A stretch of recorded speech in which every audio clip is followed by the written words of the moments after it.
तो कुल मिलाकर के बच्चों ये जो एग्जाम डेट है, मैं निश्चित तौर पे कह रहा हूं कि 2 महीने पहले आराम से पता लग जाएगी।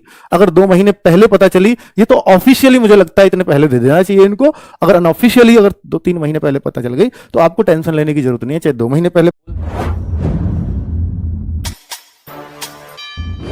बोलूं कि कितने दिन पहले, क्योंकि सबसे ज्यादा जरूरी दिमाग में यही रहेगा कि कितने दिन पहले परीक्षा की घोषणा होगी, कितने दिन पहले परीक्षा की घोषणा हो जाएगी।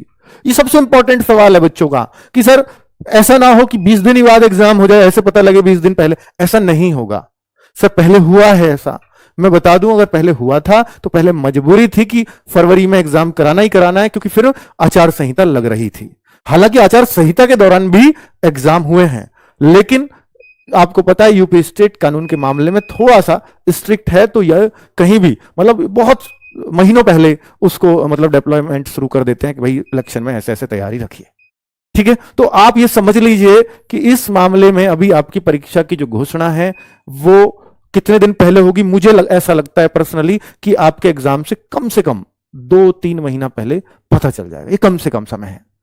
ठीक है, ऐसा कभी नहीं होगा कि 20 दिन पहले या महीना पहले या 40 दिन पहले आपको पता चले।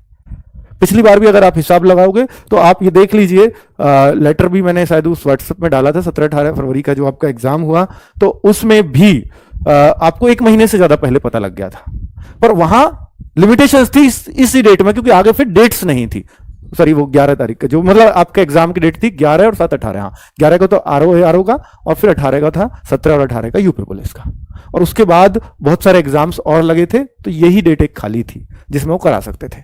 ठीक है, यूपीपी वाले बच्चे फिलहाल, क्योंकि देखो मुझे आपको पढ़ाने के लिए आपके अंदर जोश चाहिए और तभी आप उस तैयारी का फायदा उठा पाओगे। मैं रोज रोज इन सवालों के जवाब नहीं दे सकता कि कब होगा एग्जाम, क्योंकि मुझे नहीं पता, यह सच है। यूपीपी वाले बच्चे फिलहाल किस पर ध्यान दें? ये यूपीपी वाले बच्चों पे थोड़ा सा जो है कंफ्यूजन में है। कभी एसएससी-जीडी की भर्ती आ जाती है, या कभी सीजीएल, कभी सीएचएसएल या सीपीओ, बहुत सारी चीजें उनके दिमाग में चल रही हैं। तो वो किस पे ध्यान दे? भाई मैं एक सिंपल सी बात कह रहा हूं, जीडी ले लो, सीजीएल सीएचएसएल तो भूल जाओ। अगर आपके पास रोजगार नहीं है फिलहाल और आप एक रोजगार ढूंढ रहे हैं कि मुझे केवल रोजगार मिल जाए, तो फिर इससे आसान मौका नहीं है, इस भर्ती से आसान।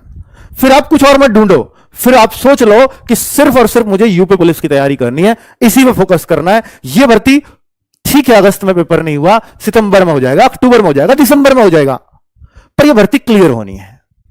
और यह जब जिस दिन क्लियर हो उस दिन मुझे निराशा हाथ नहीं लगनी चाहिए। यह टारगेट होना चाहिए, स्पेशली यूपी वाले बच्चों का। और यूपी वाले बच्चों के लिए यूपी पुलिस बुरी नौकरी तो नहीं है ना?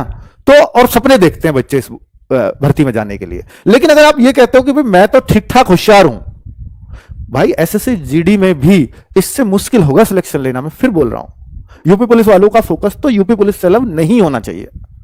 मैं कहूंगा भाई मेरा धर्म है कि किसी और की भी वैकेंसी आ रही तो मैं बताऊंगा आकर के, सीजीएल की आएंगी तो मैं बताऊंगा। पर ऐसा नहीं है उस टाइम पे आप यूपी पुलिस की तैयारी छोड़ के आप सीजीएल में लग जाओ, क्योंकि सीजीएल तो बहुत अच्छा है, सर ने बताया है। लेकिन आप सीजीएल, अब एक बच्चा कहता है मैं यूपीएससी की तैयारी कर रहा हूं, वो 12th में अच्छे परसेंटेज लेके आया 90-95, वो यूपीएससी से कम के सपने ही नहीं देखता। पर उसको जब उतरता है तो उसको पता लगता है 2 साल में तो ये जानता है कि यूपीएससी की फुल फॉर्म ये है।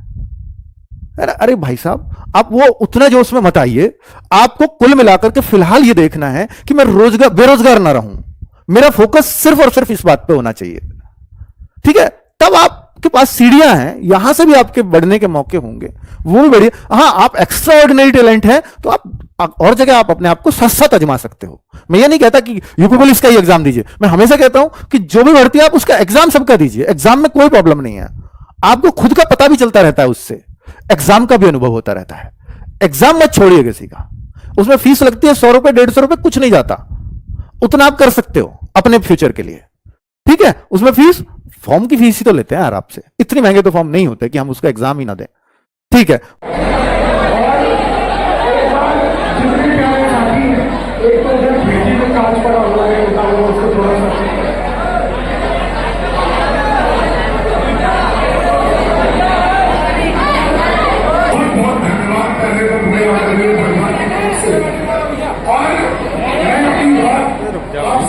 इतनी छोटी सी लिखने आया क्योंकि हम लोग आपके बीच में इतनी दूर से चल के आए। हमारे संदीप सर हैं, हमारे डीके सर हैं, शिवम सर हैं और हमारे आपके रोहित सर हैं। ठीक है। याद रखना कि जो तुम्हारी मेहनत है वो मेहनत बर्बाद नहीं जानी चाहिए। और पहले तो इस इतिहास की धरती को मैं प्रणाम करता हूँ जो न्याय की धरती रही है, और प्रणाम हर उस माता पिता को करता हूँ जो एक